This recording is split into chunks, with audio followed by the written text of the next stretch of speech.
So to convert fraction to decimal, for example, if you have 3 over 8, so we have to think of a number that we have to multiply to 8 to make the denominator like 1,000, 100, 10, 200, and so on and so forth, to divide it easily. So if we can multiply 8 by 25 to make it 200, yeah, so both of them multiplied by 25, so 3 times 25 is 75, and then 8 times 25 is 200.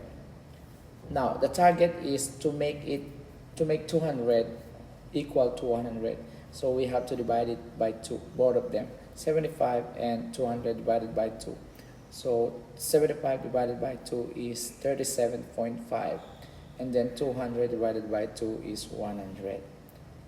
So since the denominator is already 100, so we can just divide it 37.5 by 100 by moving the decimal point to the left 2 times. So the answer is 0.375 when we convert 3 over 8 into decimal. That's all. Bye.